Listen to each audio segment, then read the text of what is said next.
About 100 years ago, this big organization with many branches, they wanted to rule the world basically using Britain as a nucleus of a system, an embryo, which also was going to be joined with the US under the Anglo-American establishment, wrote about the kind of culture and the changes of culture over a 100-year period that they would actually design, implement and bring in.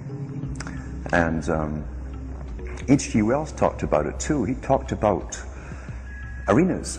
He says arenas could be put up across the world for sports, for instance. Now at that time, sports was something that children, school children were into.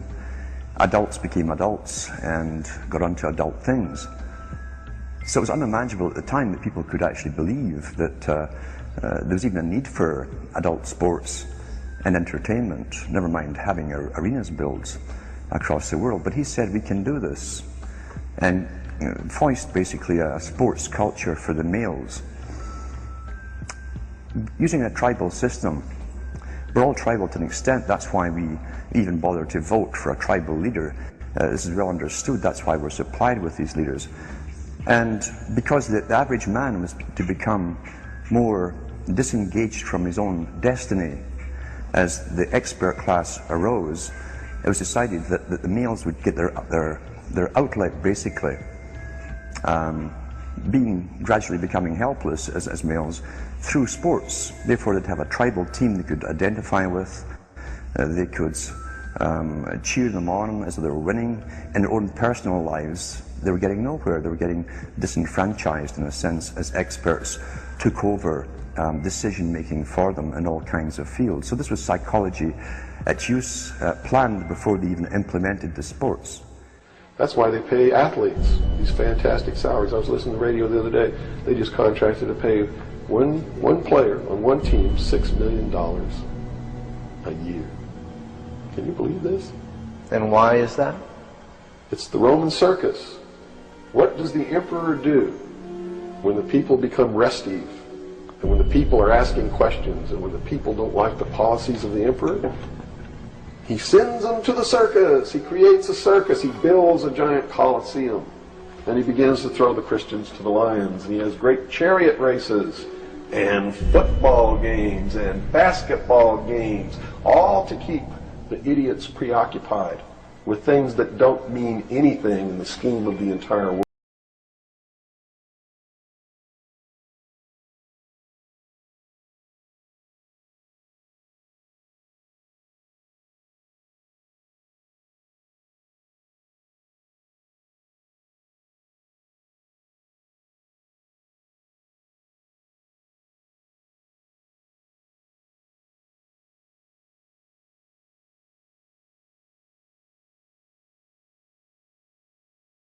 You don't know anything in the world except who plays third base for the Mets.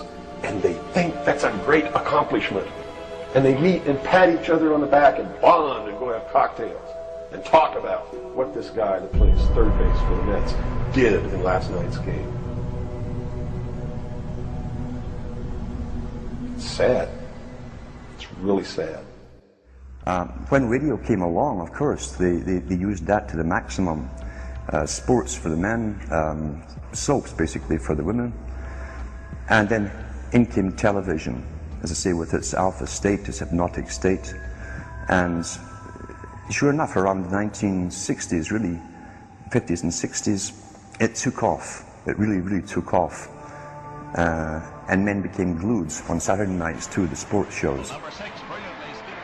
A culture industry which is called by its own the culture industry.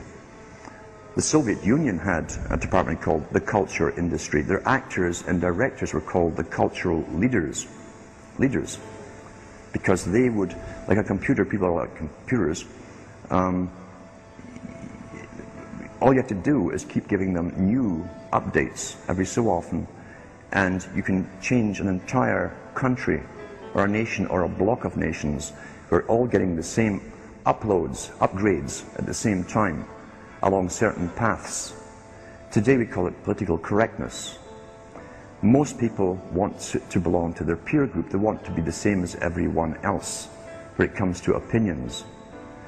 In fact, they judge their own personal sanity by bouncing ideas off their neighbours and friends who will answer back and agree on these same topics in kind.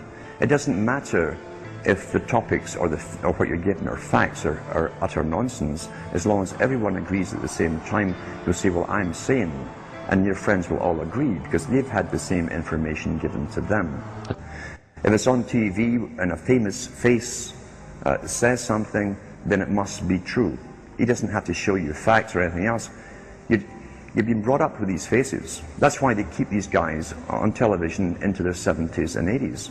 You've grown up with this father figure who's on television every night at 6 o'clock, in your house, in your room, staring right at you. And he's a father figure. Would he tell you a lie? So you naturally never suspect him. And this same man will lead you through new topics. He'll introduce experts on the topics. They'll have a little summary at the end of every talk, and you are now left with the conclusion that's presented to you. You don't arrive at it, it's given to you, and it's good enough for you. We're programmed today perfectly, just like machines.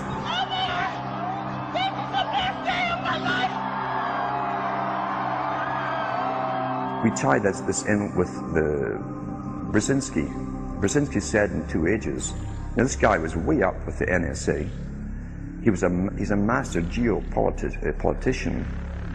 He admits he works in 20, 50-year periods to do with geopolitics in other countries. But he said himself, the public will shortly be unable to think or reason for themselves. He was meaning by the form of information that was given to them, the type, the formulas that were in use then in the 1970s. He says, eventually they'll be unable to think or reason for themselves.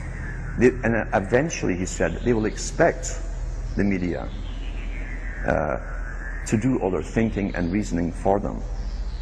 Well, that's happened today. That's why people today can't think outside of the programming from television. This is a scientific dictatorship which Bertrand Russell said, and the Huxleys said, both Aldous and Julian Huxley said they would bring in the scientifically controlled society.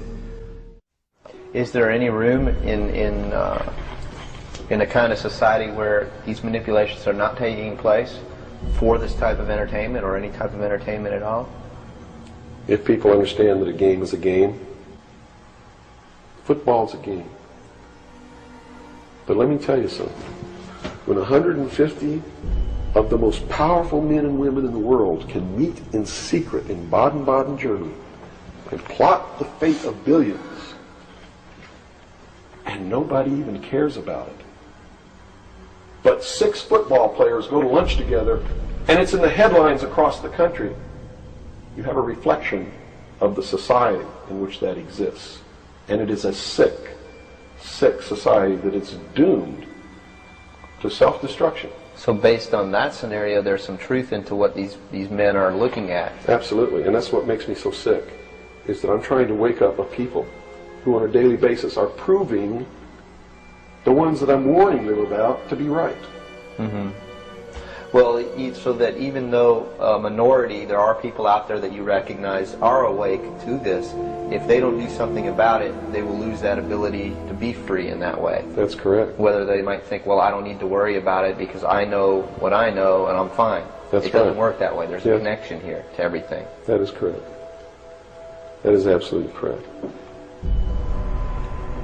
A nation of people who are willing to send their sons and daughters that they profess that they love to a foreign country to die, and they use the excuse to themselves that they're sending them off to defend our country, and they know damn well that's a lie, are doomed.